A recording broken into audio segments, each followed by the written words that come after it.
নমস্কার দর্শক বন্ধু, প্রশ্ননাস্ট্রি ইউটিউব চ্যানেলে আমি অ্যাস্ট্রোলজার প্রশ্ন চক্রবর্তী।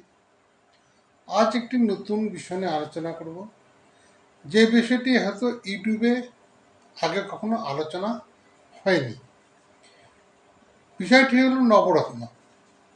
নবরত্নকে আমরা সবাই পড়তে পারি, সবাই নবরত্ন ধারণ করতে পারি।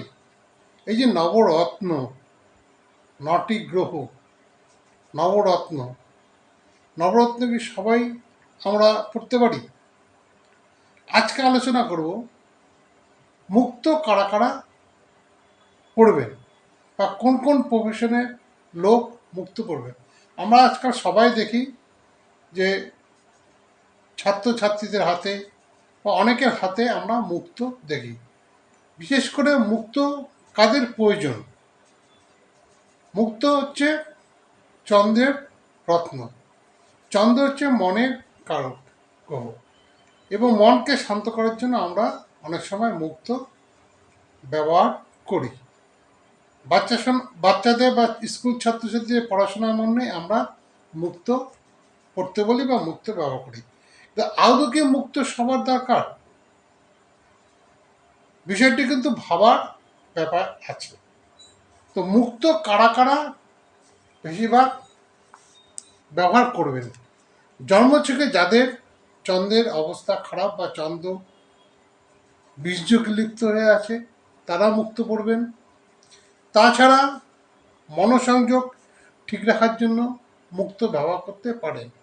কিন্তু কিছু কিছু ক্ষেত্রে মুক্ত ব্যবহার করলে সেই মুক্তটি কিন্তু খুব ভালো কাজ করে। তা কারা কারা মুক্ত ব্যবহার করবেন? কোন কোন প্রফেশনের লোক মুক্ত ব্যবহার করবেন? যারা মেটাল ইঞ্জিনিয়ারিংয়ে কাজ করছে, অর্থাৎ ধাতব জিনিস নিয়ে যারা কাজ করছেন, ইঞ্জিনিয়ারিং কাজ করছেন, তারা মুক্ত ব্যবহার করতে পারেন। ইঞ্জিনিয়ারিং ম্যাটেরিয়ালস নিয়ে যারা ব্যবসা করছেন তারা মুক্ত ব্যবহার করতে পারেন। কম্পিউটার নিয়ে যারা ব্যবসা করছেন তারা মুক্ত ব্যবহার করতে পারেন। মিউজিক আর ইনস্ট্রুমেন্ট ফিল্ডে যারা কাজ করছেন তারা মুক্ত ধারণ করতে পারেন।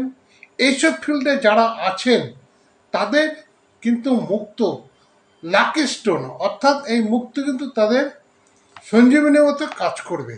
আর যেসব ছাত্রছাত্রীরা পড়াশোনায় অমনোযোগী আছেন তারা মনকে সংযোগ স্থাপন করার জন্য, অর্থাৎ মনকে শান্ত করার জন্য বা মনের পড়াশোনার প্রতি মনোসংযোগ বৃদ্ধি করার জন্য মুক্ত ধারণ করতে পারেন। আর কারা মুক্ত ধারণ করতে পারেন? যাদের জন্মছকে চন্দ্র দূষিত হয়ে আছে, চন্দ্র শনি এক জায়গায় বসে আছে, বা চন্দ্র শনি এক জায়গায় বসে থেকে বীর্যক সৃষ্টি করেছে, তারা মুক্ত ধারণ করতে পারে। আমি আজকে যে প্রফেশনাল ফিল্ডের কথা বললাম, তারা যদি মুক্ত ধারণ করতে পারেন তাহলে মুক্ত তাদের জীবনে এক সঞ্জীবনী, অর্থাৎ তাদের লাকি স্টোন হিসাবে কাজ করবে। নমস্কার দর্শক বন্ধু, এই ছিল আজকে আলোচনা, অর্থাৎ মুক্ত কারা কারা ব্যবহার করতে পারবেন সেই নিয়ে আজকে আলোচনা। আপনি কোন ফিল্ডে আছেন একবার মুক্ত পড়ে দেখুন। আপনি যদি আমার বলা ফিল্ডগুলোর মধ্যে যে কোনো একটিতে নিয়ে কাজ করে থাকেন তাহলে আপনি একবার মুক্ত ব্যবহার করে দেখুন, আপনি খুব বেনিফিট পাবেন। আমার চ্যানেলটিকে এখনও যারা লাইক শেয়ার সাবস্ক্রাইব করেননি তারা অতি অবশ্যই লাইক শেয়ার সাবস্ক্রাইব করে দিন, যাতে নিত্য নতুন ভিডিও আমি আপনাদের সামনে আনতে পারি এবং আপনারা সবার আগে সেটা পান। আমাকে যারা অনলাইন দেখাতে চান, আমার অনলাইন হোয়াটসঅ্যাপ নাম্বার 9475810071, এই নাম্বারে হাই লিখে পারেন, আমি জানিয়ে দেবো কখন আপনাদের সময় দেবো। নমস্কার দর্শক বন্ধু, সবাই ভালো থাকুন, সুখে থাকুন, এই কামনা করে আজ শেষ করছি।